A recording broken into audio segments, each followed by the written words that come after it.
지난 시간에 우리가 미의 문제, 정확하게 말하면은 미의 주관화와 예술의 비현실화라는 주제로 다루다가 다 끝을 못 냈죠.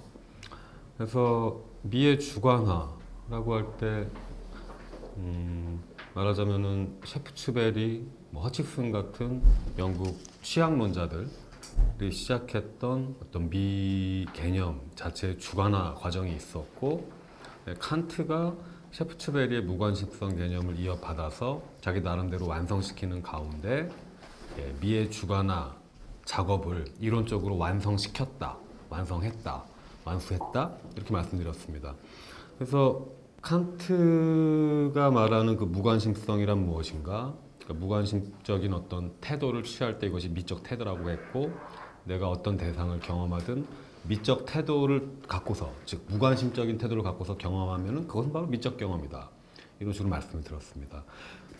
그래서 칸트의 그런 미적 탐구, 칸트의 미학을 우리가 점검하는 가운데 그런 칸트의 작업이 결국에는 두 가지의 굉장히 중요한 결과를 초래했다고 말씀드렸었고, 그 첫 번째가 예술의 자율성 문제였습니다. 이건 우리가 다뤘었죠. 그래서 예술의 자율성이란 결국 예술의 독립성을 뜻하는 거고, 무엇으로부터 독립되었는가? 무엇으로부터 해방되었는가? 바로 현실이죠. 그러니까 결국 예술의 자율성은 예술의 현실로부터의 독립성, 즉 일종의 예술의 비현실성이라고 볼 수 있습니다. 말하자면 예술의 비현실성을 칸트는 일원화시킨 거예요. 그리고 거기서 예술을 위한 예술을 표어로 삼는 유미주의 같은 어떤 예술 사조들이 이어지는 것을 봤습니다. 그러니까 우리가 여기서 잠깐 주의해야 될 거는, 미의 주관화라고 할 때 이 미의 주관화가 칸트에 의해서 오롯이 수행됐다는 것을 의미하는 게 아니라, 그러니까 이론적인 측면에서는 칸트가 미를 주관화시킨 게 맞죠. 하지만 또 이와는 다른 차원에서, 다른 층위에서, 말하자면 병행해서 예술가들 나름대로 미의 주관화를 수행해 왔던 거예요. 어떤 의미에서는. 또는 달리 말하자면은 이미 칸트 시대에 예술가들이 만들어내는 작품들을 칸트가 보면서 더 이상 기존의 객관적인 미라는 개념을 갖고서는 이 사람들의 작품을 설명할 수 없다는 것을 스스로 느꼈겠죠. 그러다 보니까 현재 자기가 보게 된 이 새로운 예술 작품들을 설명해 줄 수 있는 새로운 미학적 사유가 요구된다고 느꼈겠죠. 그러다 보니까 미의 주관화된 이론, 주관화된 미 이론을 세우게 됐다라고 볼 수 있겠죠. 말하자면은 칸트의 이론적인 미의 주관화는 그 자체로 칸트 당시의 예술에 대한 이론적인 반응이었던 셈이죠. 그렇게 보는 게 맞을 것 같고요.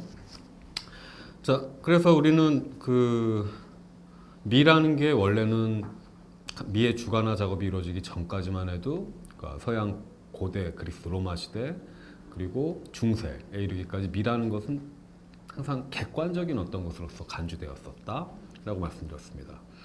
말하자면은 미는 내 안에 있는 것이 아니라 바깥에, 즉 사물들 안에 또는 객관적인 것들 안에 미가 일종의 객관적인 속성으로서 자리 잡고 있다. 그래서 아름다운 것은 결국 그 대상 그 자체 안에 아름다운 속성을 지니고 있다. 이런 식으로 생각하는 게 미의 객관주의 이론이라고 말씀드렸어요. 그런데 칸트 이래로 또는 이미 칸트 전부터 미에 대한 이 주관화 작업이 이론적으로 전개되면서 점점점 미라는 것이 객관의 영역에서 주관의 영역으로 넘어오게 됩니다. 내 바깥에 있던 것이 내 안으로 점점점 넘어오게 돼요. 또는 바깥에 있던 것이 내 안으로 들어오게 된다고 말할 수도 있겠죠. 이렇게 미가 말하자면은 주관의 감정 문제로 쾌감 또는 쾌라는 내 안에서 발생하는 일종의 감정의 문제로 미의 문제가 환원이 됩니다. 자, 그러니까 이제 근대에 이르러서 미는 더 이상 객관적인 어떤 것이 아니라 개인 주체의 감정과 관련된 어떤 것이 된 거예요. 그러다 보니까 미학적인 탐구들 또는 미학적 사유들은 저 바깥에 이제 초점을 맞추는 게 아니라 오히려 미를 경험하는 주관의 어떤 감성적인 조건, 미를 경험할 때 주관은 어떤 방식으로 경험하는가, 나는 어떤 방식으로 미적인 것을 대하는가, 나는 어떤 태도를 갖고서 아름다운 것들을 경험하는가. 그러니까 말하자면 주관의 어떤 조건, 주관이 미적인 것을 인식하는 방식 내지는 형식에 관한 관심이 집중되게 됩니다. 그래서 이와 더불어 미의 주관화라는 이론적 혁명, 말하자면 일종의 혁명이죠. 이건 일종의 코페르니쿠스적 혁명이라고도 말할 수 있을 것 같아요. 그러니까 지동설과 천동설의 차이인 거죠. 아니, 거꾸로 천동설과 지동설의 차이인 거죠. 이제 전에는 내 바깥의 무엇, 지구 바깥의 태양을 중심으로 모든 것이 운이됐다면 이제는 그 중심이 내 안으로 들어왔어요. 미의 중심은 내 바깥에 있는 것이 아니라 더 이상 오히려 내 안으로 들어왔고 내가 바로 중심이 되었습니다. 우리 지구가 중심이 된 것처럼. 혁명이죠. 전복이고요. 그러니까 전 같은 경우는 이런 3단 논법이 가능했습니다. 미의 객관주의 이론이 주류를 이루던 시절에는 미의 3단 논법을 구축할 수 있었어요. 자, 3단 논법이라는 거는 보통 대전제, 그다음에 소전제, 그다음에 결론으로 이루어지죠. 예를 들어 첫 번째, 모든 인간은 죽는다. 이게 대전제라고 치단 말이죠. 그러면 이제 이 대전제를 적용해서 어떤 구체적인 상황을 판단 내리고 싶어요. 예. 소크라테스, 저 인간은 어떨까? 자, 이제 소전제가 나옵니다. 그런데 소크라테스는 인간이다. 자, 그럼 결론은 저절로 도출됩니다. 모든 인간은 죽는데 소크라테스는 인간이니까, 그리고 인간은 죽으니까 소크라테스 죽는다. 예, 그러므로 소크라테스는 죽는다. 이런 결론이 나와요. 그럼 이거를 이제 미의 3단 논법에다 적용시켜 보죠. 3단 논법 자체를. 자, 객관주의 이론은 이겁니다. 아름다움의 어떤 본질은 바깥에 있다고 했어요. 즉 미의 기준이 바깥에 있는 거죠. 그래서 그 미의 기준은 어떤 무엇이 어떤 대상이 아름다운지를 결정하는 핵심적인 어떤 본질과도 같은 것일 텐데 그 본질을 X라고 해보죠. 왜냐하면은 학자에 따라 그리고 예술가들에 따라서 아름다움의 본질이 무엇인지에 관한 이해가 다 다르니까요. 그건 조화일 수도 있고 비례일 수도 있고 형식일 수도 있고 표현일 수도 있어요. 그러니까 일단 미적인 속성을 X라고 해놓고 자 그러면은 이렇게 생각할 때 아름다운 것은 바로 이 미적인 속성 X를 지니고 있는 대상은 아름답습니다. 그러면 이제 미의 대전제를 세워보자. 속성 X를 지닌 사물은 아름답다. 이게 대전제입니다. 자, 이제 우리는 이걸 갖고 어떤 한 구체적인 대상이 아름다운가 안 아름다운가 판단을 해보죠. 저분이 소크라테스라 치고 소크라테스가 아름다운지 안 아름다운지. 자, 만약에 소크라테스가 아름다우려면 이 미적 속성 X를 자기 안에 지니고 있으면 되죠. 그런데 딱 보니까 저 소크라테스는 그 X를 지니고 있는 것 같아요. 그럼 결론이 나옵니다. 그러므로 저 사람은 아름답다. 그러니까 미의 객관주의 이론이 지배하던 시기에는 무엇이 아름다운가를 규정함에 있어서 또는 결정함에 있어서 굉장히 쉬웠어요. 모두가 아름답다고 아름답다고 생각하는 그 공통된 미적 속성, 그러니까 미적인 본질, 그 X만 그 사물 안에 있으면 또는 작품 안에 있으면 그것은 아름다우니까요. 자, 그런데 문제가 생깁니다. 미의 주관화 이론이 생긴 이래로 더 이상 이런 식의 미의 3단 논법은 유지될 수 없게 됐죠. 왜? 대전제가 깨져버렸어요. 미적 속성 X를 지닌 사물은 아름답다라는 대전제가 깨졌습니다. 왜? 미적 속성이 미적 속성이 X가 사물 안에 있기 때문에 그 사물이 아름다운 게 아니라고 지금 다들 말하고 있잖아요. 오히려 어떤 사물이 아름다울 수 있다면 그 이유는 내 안에 감정이 그것을 즐겁게 느끼기 때문이라고 주장하고 있으니까요. 말하자면 미의 3단 논법의 대전제가 깨져버렸고 더 이상 이런 식으로 아름다운 것을 우리는 판단할 수 없게 되었습니다.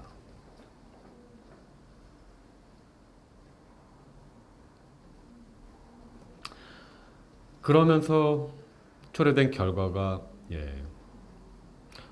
일단 우리가 지난 시간에 이 미의 주관화가 초래한 결과들 중에서 첫 번째 것만 다뤘었죠. 예술의 비현실성 문제. 이 문제는 어차피 다시 언급될 테니까 이제 바로 두 번째, 미적 대상의 무한한 확장 혹은 현실의 비현실화 가능성의 무한한 확장. 이 문제로 들어가 보죠. 이 두 번째 결과물인데, 자, 이제 칸트를 따라서 한번 생각을 해보죠. 꽃의 경우, 꽃은 분명히 아름답습니다. 물론 꽃을 아름답게 느끼지 않는 분도 있겠지만 대개의 경우 꽃을 아름답게 느낀다고 믿습니다. 근데 그렇기 때문에 우리는 꽃을 아름다운 것으로서 경험할 수 있죠. 하지만 꽃은 단지 미적 대상인 것만은 아니에요. 왜냐하면 때때로 우리는 꽃을 갖고서 무언가 다른 실용적인 일을 하기도 하기 때문이죠. 예를 들어 구애를 할 때 내 감정을 표현하기 위해, 즉 고백하기 위해 나는 꽃을 하나의 도구로, 수단으로 이용합니다. 실용적인 목적으로 사용돼요. 또 배가 고플 때는 화전을 부쳐 먹기도 합니다. 우리 어렸을 때 먹을 게 아무튼 화전을 부쳐 먹기도 하고 아무튼 그러니까 아름다운 것으로 경험할 수도 있지만 동시에 실제적인 용도를 위해서 사용을 할 수도 있단 말이죠. 아주 가까운 예로는 이런 게 있죠. 예를 들어 소설책 같은 경우에 도스토옙스키나 톨스토이 거는 굉장히 두꺼워요. 길기 때문에. 그런 것도 우리가 읽지만은 않죠. 우리는 소설이라는 하나의 예술로서 감상을 할 수도 있지만 그 잘 때 베개로도 사용할 수 있어요. 또는 운동할 때 아령 대용으로 사용할 수 있고요. 사실 우리가 예술 작품 또는 그에 준하는 것들이라고 하는 것들을 집에 갖고 있는 경우가 있는데 반드시 그것들을 감상의 용도로만 사용하지는 않거든요. 분명히 실생활에 사용하실 때가 있을 거예요. 예를 들어 어떤 조각품들 같은 경우에는 그 마늘 같은 거 찌을 때도 사용할 수 있고요. 그 분명히 다른 용도, 실용적인 용도로 사용할 수가 있습니다. 자, 그러니까 여기서 우리가 주의해야 될 건 이거죠. 아름다운 게 지금 정해져 있지 않다라는 말씀을 드리고 싶은 거예요. 미의 객관주의 이론 시기에는 사람들은 아름다운 것은 원래 아름답다라고 생각했습니다. 그러니까 아름다운 것은 이미 정해져 있는 거예요. 왜? 아름다움은 아름다운 삶을 그 안에 있으니까. 그러니까 1000년이 지나도 100년이 지나도 10,000년이 지나도 한 번 아름다우면 영원히 아름다운 거죠. 하지만 미의 주관화 이론을 수행한 칸트 입장에서 볼 때 그럴 수는 없죠. 왜? 아름다운 것이 정해져 있는 것이 아니라 바깥에서 이미 오히려 나 개인 주체가 그것을 아름답다고 느낄 때, 즉 그것 때문에 즐거워질 때 그것은 아름다운 거니까. 옛날에는 아름다웠던 것이 미래에는 아름답지 않게 될 가능성이 열린 거죠. 어떻게? 그러니까 미래의 후손들이 똑같은 대상을 보면서 즐거움을 느끼지 않는다면 그것은 아름답지 않거든요. 또는 반대로 옛날에는 아름답지 않았던 것이 미래에는 아름다워질 수도 있는 거죠. 이런 식으로 치면은 원래부터 아름다운 것이 정해져 있다 이런 생각을 더 이상 할 수 없게 돼요. 그렇기 때문에 이 생각을 조금 더 확장시키면 어떻게 되냐면은 그 전에는 예술 작품은 당연히 아름다운 거고 또 꽃과 같은 아름답게 보이는 특정한 사물들이 있는데 그것들의 개수는 한정되어 있고 정해져 있었단 말이죠. 근데 미의 주관화 이론을 우리가 수용하게 되면은 어떻게 되느냐? 더 이상 그런 구분이 불필요해져요. 왜? 모든 것은 아름답게 경험될 수 있게 되니까요. 어떻게? 내가 무관심적 태도를 취하기만 하면. 제가 굳이 꽃을 예로 들었지만 꽃은 원래 아름답게 여겨지는 거고 예를 들어 아름답지 않은 것들 뭐 아름답지 않게 생긴 고슴도치를 내가 즐겁게 무관심적으로 대하면 난 그것을 아름다운 것으로 경험할 수도 있는 거죠. 자, 그러니까 이런 거예요. 미적 태도의 무관심성 이론을 칸트가 제기했던 이 무관심성 이론을 좀 더 극단적으로 확장해서 끝까지 밀고 나가면은 우리는 말할 수 있겠다. 원칙상 이 현실 속에 존재하는 무엇이든 간에 미적 경험의 대상이 될 수 있다라고 우리는 주장을 할 수 있게 돼요.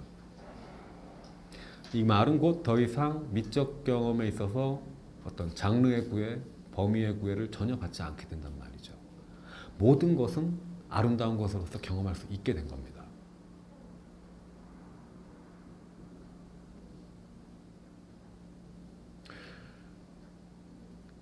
실제로 현대 예술에서는 그다지 아름다워 보이지 않는 작품들이 꽤 많아요. 그리고 심지어 실생활에서 우리가 사용하는 일상의 어떤 용품들, 상품들을 갖고서 예술작품이라고 제시를 하기도 하죠. 근데 이미 사실 그 아름다움, 미라는 어떤 전통적인 개념은 이미 그 전부 훨씬 이전부터 도전을 받고 있었습니다. 예를 들어 18, 19세기 낭만주의자들은 아름답지 않은 내용들을 많이 다뤘어요. 잔인한 것, 몽환적인 것, 심지어 끔찍한 것, 무서운 것 이런 것들도 막 주제로 삼았단 말이죠. 이런 것들은 전통적인 미 개념의 관점에서 볼 때는 아름다운 것들이 전혀 아니에요. 말하자면 미의 변종과 같은 것들이 생겨나기 시작했던 거죠. 하지만 이미 그 전부터 사실 예술 작품 속에는 아름답지 않은 것들이 이미 침투해 있었습니다. 중세 시기의 그리스도 순환화를 한번 생각해 보세요. 발가벗은 남성의 육체가 고문과 여러 가지 그 구타 등등으로 인해서 피를 흘리고 비쩍 말라서 고통을 받고 있는 모습이 묘사됐는데 사실 그 그림들은 그렇게 아름답지 않아요. 추해 보이고요. 혐오감을 유발하고요. 보는 것 자체가 고통스럽습니다. 근데 하지만 그런 것들은 예술 작품으로 취급받았단 말이죠. 그러니까 사실 전통적인 미의 기준으로 볼 때 아름답지 않은 것들이 이미 아름다운 것으로서 인정받고 있었던 거예요. 하지만 이런 것들이 시간이 지나서 이제 근대로 들어오게 되면 더 급격하게 그리고 더 급진적인 방식으로 전개되기 시작하게 되죠. 예를 들어 보들레르 같은 사람은 명시적으로 주장을 합니다. 예술이 반드시 아름다운 것을 다뤄야만 할 필요는 없다고. 그러니까 추하고 완전해 보이지 않는 것들, 그러니까 불완전한 것들, 그리고 영원해 보이지 않고 덧없는 것들, 이런 것들까지도 예술의 소재로 다뤄야만 한다. 라는 강령과도 같은 주장을 내세웁니다. 마찬가지로 비슷한 식의 그 아폴리네르 같은 경우는 이렇게 주장을 하죠. 지금 보들레르 같은 경우는 예술가들이 이렇게 해야만 한다라고 주장을 하고 있는 거지만 그 아폴리네르는 자기가 볼 때 동시대인들이 이미 아름답지 않은 것을 즐기고 있다라고 말합니다. 그러니까 이렇게 말했죠. 오늘날의 사람들은 미뿐만 아니라 추한 것도 좋아한다.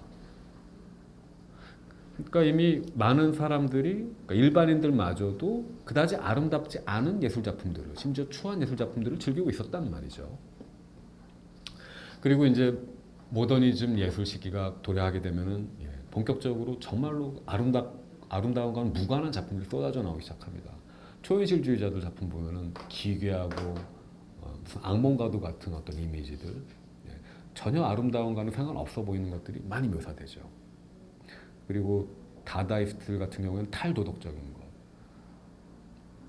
심지어 일부러 추한 것, 쌍스러운 것, 외설적인 것, 노골적으로 추구됩니다. 이미 악한 것 같은 경우는 그 전부터 많이 묘사됐죠.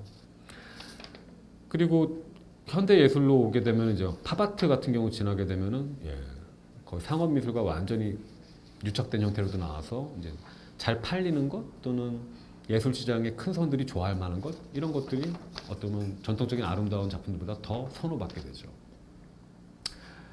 그러니까 말하자면 이미 그 오늘날의 현대에 있어서의 그 예술 작품들이라는 것은 더 이상 전통적인 미개념을 통해서는 설명될 수 없고 오히려 칸트적인 미개념을 적용시켜서야 비로소 이해 가능한 그런 작품들이 굉장히 많다는 거죠. 왜냐하면 칸트가 생각하는 미적인 것은 정통적인 어떤 미개념과는 달라요. 자, 그 보통 요즘 현대 미학에서는 다스 에스테티셰라는 말을 씁니다. 에스테티셰.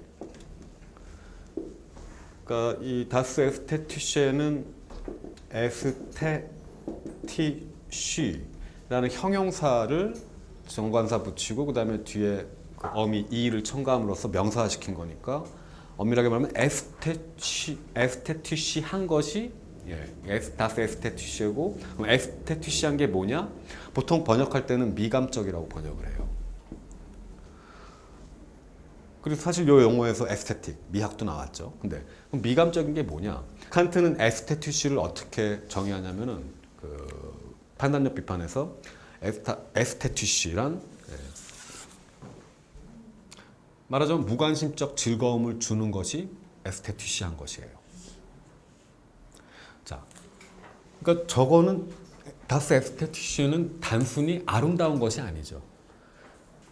말하자면은 그 전통적인 미개념으로는 도저히 포섭할 수 없는 것들도 이미 예술작품으로 쏟아져 나왔는데 그럼 그것들을 어떻게 다룰 것이냐? 이것들은 아름다운 것이 아닌가? 하지만 그렇다면은 미학은 아름다운 것을 다루는 학문일 때 과연 아름답지 않은 예술작품을 다룰 수 있을까? 문제가 생깁니다. 근데 만약에 우리가 칸트의 에스테티시라는 개념을 사용하면은 이런 문제를 쉽게 해결할 수가 있어요. 왜? 단순히 아름다운 것뿐만 아니라 나한테 즐겁게 느껴지는 것이면 뭐든지 미학의 대상이 될 수 있으니까요.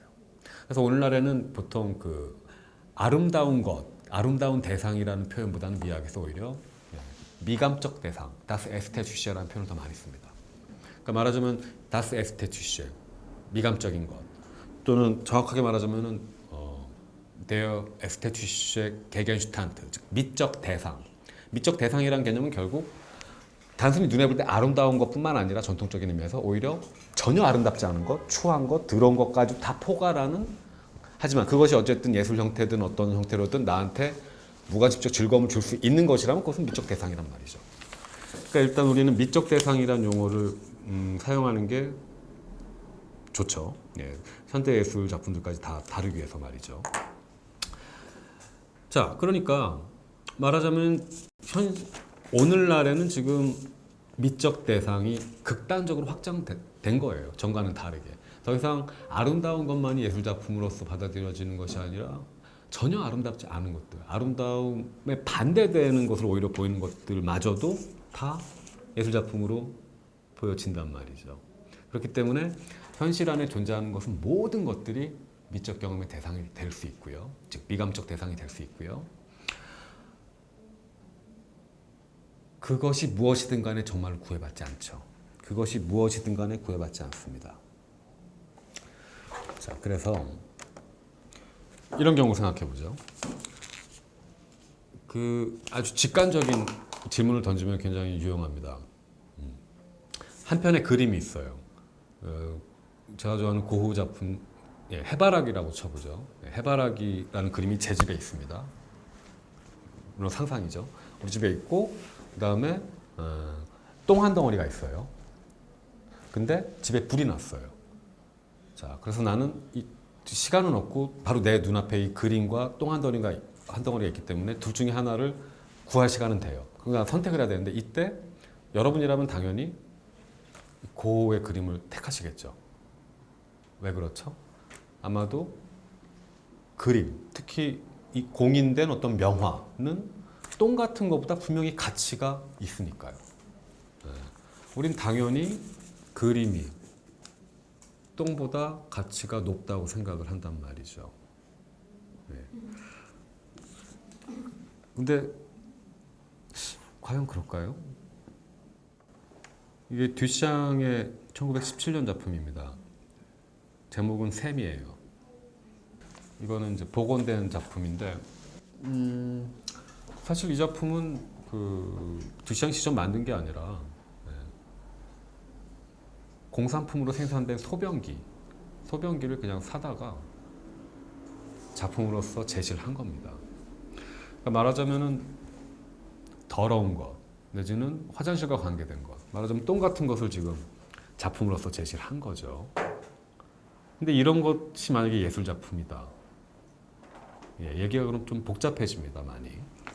근데 그러니까 이런 식으로 듀샹은 말하자면은 그 더러운 것을 일종의 예술 작품으로서 제시를 한 거예요. 근데 만약에 이렇게 더러운 것을 예술 작품으로 제시할 수 있다면은 비록 우리는 지금 똥 자체 또는 소변 자체가 아니라 그것을 담는 용기를 예술 작품으로 제시했지만 심지어 똥 같은 것도 예술 작품으로 제시할 수 있지 않을까요? 예. 이게 그 만초니 작품인데요. 제목이 예술가의 똥입니다. 지금 이 작품이 정확하게 뭘 뜻하냐면은 만약에 이게 예술 작품이라면 예술 작품으로서 경매가 됐으니까 예술 작품 맞죠. 예술 작품이라면 예술은 똥이 된 거예요. 또는 똥이 예술이 된 거죠. 더 놀라운 건 이게 얼마에 팔렸냐면은 그 2007년 경매에서 이게 용량이 30g입니다. 30g. 여러분 보통 하루에 몇 그램 사시죠, 똥을? 아마도 제가 볼 때는 500g 안 될 것 같은데. 그러니까 굉장히 적은 양의 똥인데 이거를 얼마야? 12만 4천 유로니까 약 1억 7천만 원 정도 경매가 됐어요. 자, 똥 30g이 1억 3천만 원.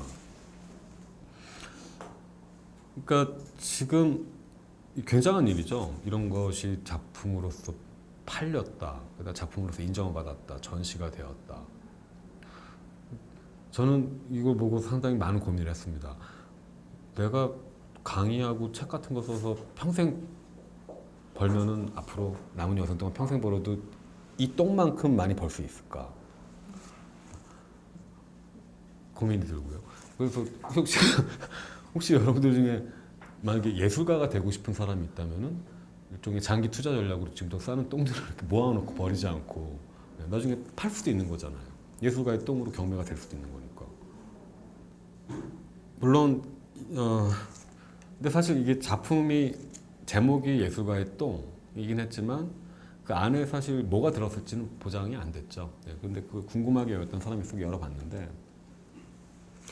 안에 들었던 건 똥은 아니었다고 합니다. 잡다한 잡동사니들이 똥과 같은 어떤 무게감과 그런 걸 주기 위해서 들어가 있었죠. 열어본 사람은 대단하죠. 저 비싼 걸. 지금 보시다시피 똥 또는 소변기. 그러니까 전통 예술의 개념으로 볼 때는 그런 관점으로 볼 때는 전혀 예술 작품으로 보이지도 않을 뿐더러 그다지 아름다워 보일 수 없는 것들이 예술 작품으로서 제시가 됐고 또 비평가들에 의해서 받아들여졌단 말이죠. 그리고 사실 오늘날에는 거의 모든 것들이 작품의 소재가 될 수 있을 뿐더러 그 자체로 작품이 될 수 있고 그러니까 사실 무엇이든 작품이 될 수 있는 시대가 열린 게 맞는 것 같습니다.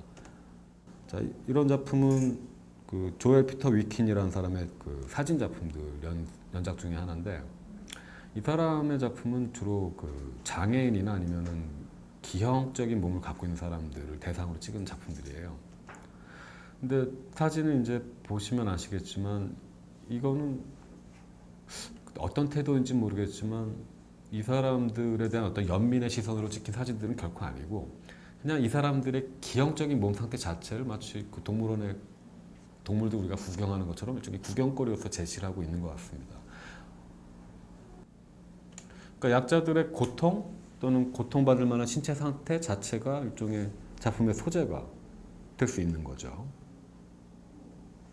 그러니까 말하자면은 예술 작품을 아무거나 지금 만들어내고 있단 말인데, 자 지금 보이는 작품은 그 세라노라는 작가의 작품인데 작품 제목이 오줌 그리스도예요.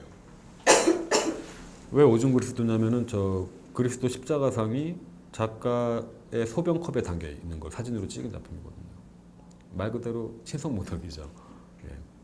그러니까 이거는 그 기독교 신앙을 가진 사람들에 대한 굉장한 도발이었겠죠. 또 이런 작품도 있습니다. 마커스 합이라는 사람의 작품인데 그 작품 제목이 마이라 한들리 초상화예요. 근데 이 마이라 한들리라는 인물, 이 소재가 된 인물은 누구냐면은 아동 살해범입니다. 무기징역형을 받은 여자인데 그런 작품의 소재로 그런 아동 살해범을 삼았다는 것도 굉장히 충격적이지만 문제는 지금 멀어서 잘 안 보이는데 이거 어떤 식으로 그렸냐면은 아이들의 손도장을 이용해서 모자이크 형식으로 그려낸 겁니다, 이미지를. 그러니까 굉장히 저 예술가 굉장히 쿨하네. 피해자들이나 아니면 그 사건을 충격받은 사람들의 어떤 그런 마음의 상처 같은 거 아랑곳하지 않고 다 표현하고 싶은 거예요. 말하자면 잠재적 희생자들의 어떤 그런 흔적을 이용해서 그 희생자들 만든 가해자의 이미지를 전시했습니다. 그러니까 우리의 도덕적인 코드 또는 상식을 건드리고 있고 분명히 어떻게 보면 넘어서고 있는 거죠. 실제로 반응도 대단했고요. 지금 이 작품 같은 경우는 성모 마리아라는 작품인데 그 오필리라는 작가의 작품입니다. 여기서 문제가 되고 있는 건 뭐 보시다시피 지금 성모 마리아가 흑인으로 묘사됐기 때문에 아니죠. 뭐 신앙에 따라서 예수든 아니면 마리아든 흑인이든 동양이든 백이든 취향대로 묘사할 수 있는 거 중요한 건 뭐냐면은 이 그 중간중간에 보이는 요 여러 가지 그 이미지들이 있는데 이게 뭐냐면은 포르노 잡지에서 오려낸 특정 신체 부위들입니다. 그러니까 뭐 엉덩이라든가 그 성기 같은 것들을 이렇게 잘라내가지고 몽타주 기법으로 붙여놓은 거예요. 이런 식으로 또 신성모독적인 작품을 만들어낸 거죠. 그 다음에 이건 기어른이라는 그 사진 작가의 작품인데 자신들의 자녀들을 찍은 사진이에요. 근데 보시면 알겠지만 그 아들내미의 성기가 지금 노출되어 있죠. 마찬가지로 자신의 자녀들을 찍은 사진인데 이 작품이 전시됐을 때 그 검열을 받았어요. 아동보호법 위반으로. 그래서 압수수색을 당했었는데 사실 작가의 의도는 전혀 외설적인 목적이 아니었는데 충분히 외설로 간주될 수도 있을 만한 여지를 갖고 있는 것도 사실이죠. 그다음에 에곤 실레라는 화가의 작품인데 보시면 아시겠지만 미성년자들의 신체가 많이 묘사되어 있죠. 근데 그냥 묘사된 게 아니라 굉장히 성적인 함의를 많이 띄우도록 묘사가 되어 있습니다. 말하자면은 아동을 또는 미성년자를 성적인 대상으로서 묘사했다라고 볼 수 있는 거죠. 그래서 이것 때문에 이런 그림들 때문에 1914년에 슐레가 경찰에 체포됩니다. 그래서 이제 법정에서 판결이 나게 되는데 일단 미성년자한테 이 작품이 어떤 악영향을 끼쳤는가 그 부분에 있어서 무죄 판결을 받아요. 근데 이 무죄 판결은 사실 형식적이었던 게 일단 판사는 비록 죄는 무죄이지만 작품 몇 점을 불태우도록 명합니다. 그리고 벌금도 부과했어요. 그러니까 사실상 유죄 판결을 받은 거나 마찬가지인 셈이죠. 그러니까 검열을 당했습니다. 또 이런 식으로 작품의 소재가 굉장히 다양해졌어요. 다양해진 게 우리가 심지어 금기시 여기는 그런 영역까지도 작품이 다 건드리고 있는 거죠. 지금 보시고 있는 작품은 수폭스라는 사진작가의 작품인데 이거는 제가 덜 자극적인 걸 골라온 거예요. 주로 그 사고나 아니면은 뭐 살인사건 또는 병사 등등으로 죽은 시체들을 검시가 해부를 하잖아요. 그 장면을 찍은 겁니다. 그 중에 이제 이건 죽은 시신의 손이죠. 근데 이 경우는 뭐 그냥 시체를 찍은 사진인 거죠. 이 경우는 팽류라는 작가의 작품인데요. 지금 여기 보이는 게 1000마리가 넘는 뱀 또는 황소개구리 이런 종류들입니다. 근데 어떻게 만들었냐면은 제목이 커튼이에요. 말하자면 얘네들 갖고 커튼을 만든 건데 어떻게 만들었냐면은 얘네들의 내장을 관통해서 실로 깨가지고 주렁주렁 달아놓은 겁니다. 그러니까 이 생명체들의 고통 그런 것들이 하나의 소재가 된 셈이죠. 자, 뭐 그러니까 말하자면은 작품을 예설하면은 타 생명체들의 어떤 고통 이런 것들 그다지 중요하지 않은 거죠. 뭐 그 굳이 보여드리지는 않을게요. 릭 깁슨이라는 작가가 있는데 이 사람이 인간 귀걸이라는 작품을 만들었어요. 어떤 작품이냐면은 마네킹의 머리에다가 귀걸이를 해놨는데 그 귀걸이가 뭐냐면은 죽은 태아입니다. 그 조그만 죽은 태아의 시신을 귀걸이처럼 마네킹 귀걸이처럼 대롱대롱 달아놓은 거죠. 그러니까 아까 누구였죠? 수폭스 같은 경우에는 그냥 시신을 촬영만 한 경우인데 이 경우는 명백한 그 시신을 이용을 한 경우죠. 작품의 재료로. 그러니까 이 정도면은 와 저렇게까지 할 수 있나? 이런 반응이 나올 만하고 와 정말 요즘 예술가들은 별걸 다 만들고 별걸 다 건드리고 정말 모든 걸 다 하고 있구나 라는 생각이 충분히 듭니다. 그러니까 물론 이런 작품들과 관련된 그 예술과 도덕의 관계 문제 또 다른 문제고요. 그러니까 우리가 지금 봐야 될 문제는 그러니까 지금 거의 모든 것들이 현실 속의 모든 것들이 심지어 우리가 그전에는 도저히 어떤 이거를 작품으로 삼을 수는 없지라고 터부시했던 것들마저도 예술의 영역으로 들어와 버렸다는 거죠. 이런 것들은 아마도 칸트의 미의 주관화 이론이 뒷받침되지 않았다면 이런 것들이 이렇게 만들어지는 게 더 그 과정이 더디게 진행됐을 수도 모를 일입니다. 하지만 적어도 이론적인 토대가 그것들 뒷받침해서 토대가 이미 세워진 셈이죠. 더 촉진될 수도 있었지 않았을까 싶은데 왜냐하면 전에는 아름다운 것들이 정해져 있었고 그렇기 때문에 작품의 소재가 한정돼 있었지만 지금은 모든 것들이 미감적 대상으로 미적 대상으로 여겨질 수 있을 가능성이 열렸기 때문이죠. 내가 그것을 보고 어떤 즐거움을 느낄 수만 있다면 그것은 아름다운 것이니까 이런 생각을 토대로 해서 우리는 사실 현실 속에 있는 모든 것들을 작품의 소재로 또는 작품으로 만들어낼 수 있는 거죠.